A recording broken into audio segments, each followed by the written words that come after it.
Bonjour à toutes et à tous. Bienvenue sur Récap de légende. Avant de commencer, n'hésitez pas à mettre un petit pouce j'aime afin de nous aider à développer la chaîne. Merci beaucoup. J'espère que vous avez déjà regardé la première partie de ce film. Si vous ne l'avez pas vu, vous trouverez le lien dans la description. Dans la partie précédente, nous avons vu la voiture de Laura avoir un accident causé par un gang rival. Dans cet accident, elle perd son bébé, mais Massimo n'est pas au courant. Un certain temps a passé depuis, et notre nouveau film commence. C'est le jour du mariage de Laura et Massimo. Juste avant la cérémonie, Laura va voir Massimo, ce qui n'était pas autorisé. Elle dit aux gens qu'elle ne devrait pas être là. Massimo la rejoint, et ils partagent un moment intime. Olga les surprend, et leur dit qu'il est considéré comme un mauvais présage que le marié voit la mariée avant le mariage. Mais aucun d'eux ne s'en soucie. Olga demande à Laura si elle a dit quoi que ce soit à Massimo.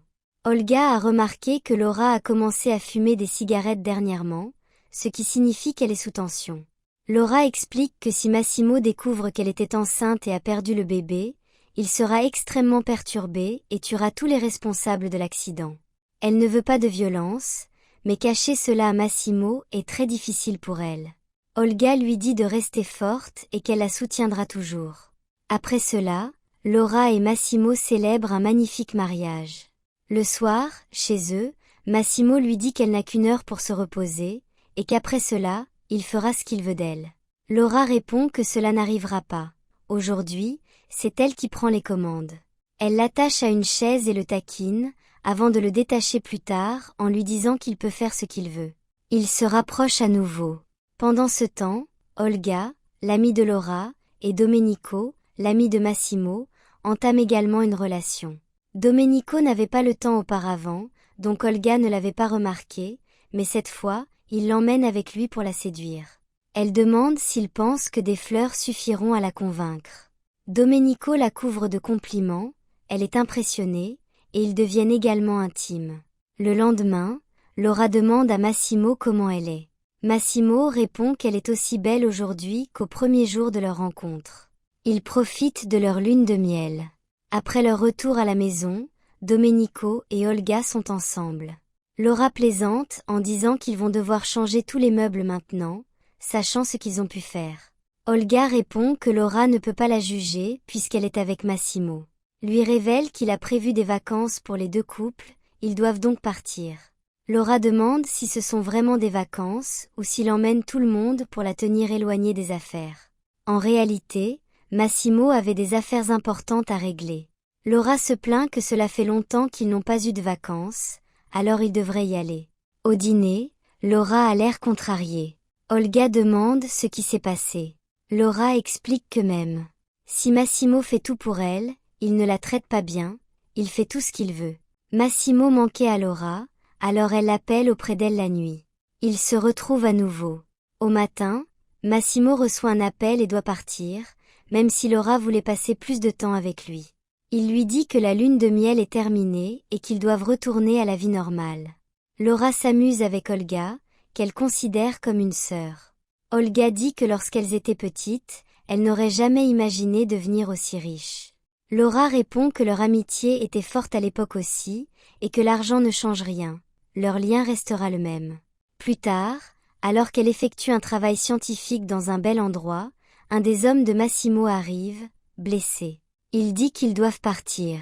Laura se met en colère, disant que leur histoire d'amour a eu un début terrible, il l'a kidnappée, et que petit à petit elle est tombée amoureuse, mais que s'il contrôle les gens, il ne peut pas la contrôler, elle.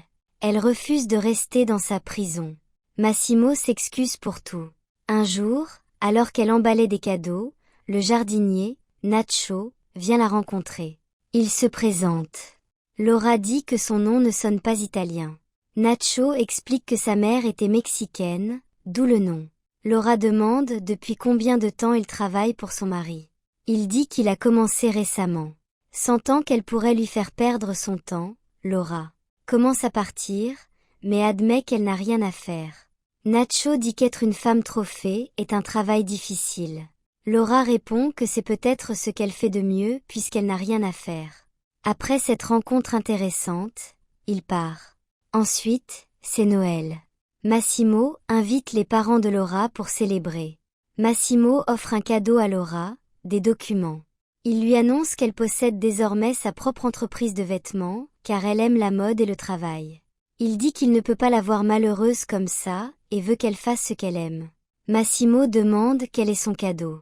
Laura dit qu'il doit attendre. Profitant de l'occasion, Domenico demande Olga en mariage. Il veut passer sa vie avec elle. Olga est choquée et accepte. Tout le monde est heureux. La nuit, Massimo appelle Laura dans leur pièce spéciale. Il y avait beaucoup de choses là-bas, et il lui dit qu'elle peut faire ce qu'elle veut avec lui. Ils partagent un moment intime. Laura le remercie d'avoir invité ses parents. Il demande si sa famille lui manque. Après la mort de son père, Mario, son bras droit, était le seul qui lui restait. Mais après l'accident de Laura, Mario s'est blâmé pour la faille de sécurité et a quitté son poste. Massimo est seul. Laura demande s'il a des frères et sœurs. Massimo répond qu'il n'est pas seul, il a un frère. Laura ne savait rien de ce frère. Massimo ne veut pas en parler et part sans rien dire. Le lendemain, Laura se rend à son entreprise. Elle dit aux avocats qu'ils commenceront le travail l'année prochaine, et que la chose la plus importante est que leurs 2 robes soient magnifiques. Ils conçoivent de superbes robes. À la fête ce soir-là, Laura est magnifique. Massimo est occupé à parler à des associés. Laura dit qu'elle a besoin de lui parler. Massimo répond qu'il vient juste de sortir d'une longue réunion. Laura dit que les affaires semblent plus importantes pour lui qu'elle. Elle est contrariée. Massimo estime que parler aux associés est critique, alors il s'en va. Un certain temps passe et elle commence à le chercher. Elle voit Massimo avec son ex-petite amie, Anna. C'est la fille avec qui Massimo a rompu le jour où il a vu Laura. Elle remarque qu'Anna emmène Massimo quelque part. Laura les suit. En regardant dans une pièce, elle voit Massimo et son ex-petite amie en train de faire l'amour. Laura est dévastée. Elle sort et tombe sur Nacho. Elle lui dit de l'emmener loin d'ici, elle est très triste. Nacho dit qu'il rentre chez lui en avion dans quelques heures et qu'elle peut venir avec lui. Dans la voiture, Laura essaie d'appeler Massimo, mais son téléphone est injoignable. Nacho l'emmène dans une immense maison. Laura remarque que sa maison est grande. Il lui donne des vêtements, qui sont trop grands pour elle. Laura demande si sa petite amie vit ici. Nacho répond qu'il n'a pas de petite amie, les vêtements appartiennent à sa sœur qui arrivera bientôt. Il dit que sa sœur est un peu folle, donc il doit faire attention à ses humeurs. Après le départ de Laura, la mère de Massimo vient le voir, furieuse. Elle lui demande ce qu'il a fait pour que Laura parte. Elle le gifle et s'en va. Massimo n'arrive pas à comprendre ce qu'il a fait. Il envoie rapidement tous ses hommes pour retrouver Laura. La sœur de Nacho dit à Laura que son frère est très bien et prend soin d'elle, et qu'elle veut qu'il ait une gentille petite amie. Elle serait parfaite. Laura demande comment elle sait qu'elle est gentille. La sœur répond que son intuition n'est jamais fausse. Laura dit que sa vie est compliquée en ce moment, et qu'elle veut d'abord régler ça. La sœur demande comment ils se sont rencontrés. Laura répond que Nacho travaille comme jardinier pour elle. La sœur éclate de rire et dit que Nacho est plein de surprises. Ensuite, Massimo a une réunion avec son ex, Anna. Elle est avec un gang rival. Elle lui dit qu'aucune fille polonaise au hasard ne peut gérer sa vie. Elle suggère d'oublier tout ce qui s'est passé et de prendre un nouveau départ. S'ils sont ensemble, personne ne pourra les toucher. Massimo devient méfiant. Il dit qu'il savait qu'elle manigançait quelque chose, mais maintenant il va découvrir ce qui s'est réellement passé. En regardant un film, Massimo manque à Laura. Elle dit à Nacho qu'il lui manque. Nacho demande pourquoi les filles bien comme elle tombent toujours amoureuses des mauvais garçons comme Massimo. Laura répond que peut-être elle n'est pas si bien ou qu'il lui manquait quelque chose, c'est pourquoi il a trompé. Nacho lui dit de ne jamais dire ça, celui qui trompe est l'idiot. Il pense qu'elle pourrait être sa petite amie. Pendant ce temps, dans une scène, nous voyons l'ex de Massimo, Anna, parler à Adriano. Adriano n'est autre que le frère jumeau de Massimo. Il lui ressemble trait pour trait, c'est pourquoi Laura a mal compris. Adriano dit que tout allait bien. Alors comment cela a-t-il pu mal tourner? Il a peur que Massimo gâche tout. Un tueur à gages qui avait un contrat pour kidnapper Laura revient et rapporte que Laura leur a échappé. Ils se mettent en colère et le tuent sur le champ. Domenico n'avait pas découvert que Laura était avec Nacho. Maintenant, ils envoient un homme pour tuer Nacho. Après le départ de Laura, Olga était très perturbée. Domenico ne savait rien. Laura et Nacho tombent amoureux et deviennent intimes. La nuit, pendant qu'ils dorment, l'homme de Massimo s'introduit par effraction. Nacho se bat avec lui et le frappe violemment. Laura est perturbée en voyant cela. Elle demande s'il l'a tué. Nacho dit qu'il l'a juste blessé. Le lendemain, Laura pose des questions sur la nuit précédente. Il n'est qu'un jardinier, alors pourquoi quelqu'un entrerait-il chez lui par effraction? Nacho lui dit de ne pas s'inquiéter. Laura demande comment il mène une vie aussi luxueuse. Nacho dit que son père est très riche, mais qu'il essaie d'être indépendant.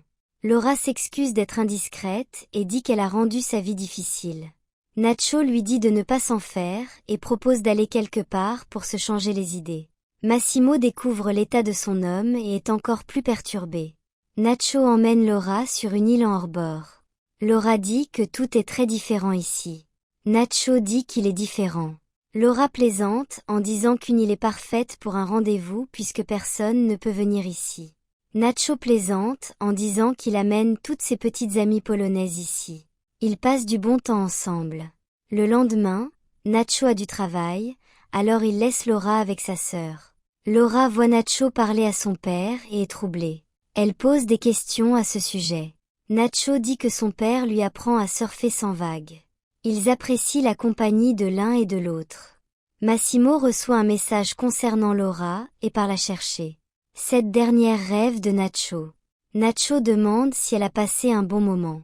Elle dit qu'elle a fait des rêves encore meilleurs. Au déjeuner, Nacho dit à Laura qu'elle doit rencontrer son père. Laura demande où est le problème, elle a rencontré sa sœur. Elle lui dit de ne pas s'inquiéter, elle est en sécurité avec son garde du corps personnel. En entendant cela, Nacho réalise que quelqu'un d'autre a pris Laura et est choqué. Nacho et Massimo unissent leurs forces pour sauver Laura. Laura est amenée devant Adriano, le jumeau. Elle lui demande comment il a pu lui faire ça. Elle remarque qu'il n'est pas Massimo. Il dit qu'il est né juste 10 minutes après Massimo, et pourtant tout lui a été pris. Il dit que le moment n'est pas loin où tout sera à lui. Massimo arrive pour sauver Laura. Anna arrive aussi, disant que Massimo n'aurait pas dû la quitter comme ça et que cela lui coûtera cher. Nacho et Massimo atteignent l'endroit. Adriano dit « Qu'est-ce que tu pensais? Que tu viendrais et que je quitterais ta vie pour toujours. » Il dit que Massimo a enfin révélé sa faiblesse, Laura. Il demande à Massimo de décider, est-ce Laura qui est importante, ou l'empire de leur père? Il raille Massimo en disant qu'une chose terrible est arrivée. Il n'a même pas pu voir le visage de son bébé. Il voulait voir si le bébé lui ressemblait. En entendant cela, Massimo devient furieux, réalisant que Laura était enceinte. Dans le chaos, Adriano lâche Laura, et Anna tire sur elle. Voyant cela, Nacho tire sur Anna, et Massimo tire sur Adriano. Mais Laura a été touchée. Elle tombe. Massimo se précipite vers elle, la tient dans ses bras et pleure intensément. Ce qui se passera ensuite, nous le découvrirons dans la prochaine partie. Si vous avez aimé, n'hésitez pas à mettre un pouce, commenter et n'oubliez pas d'appuyer sur la cloche de notification. D'ici là, merci et prenez soin de vous. Des bisous.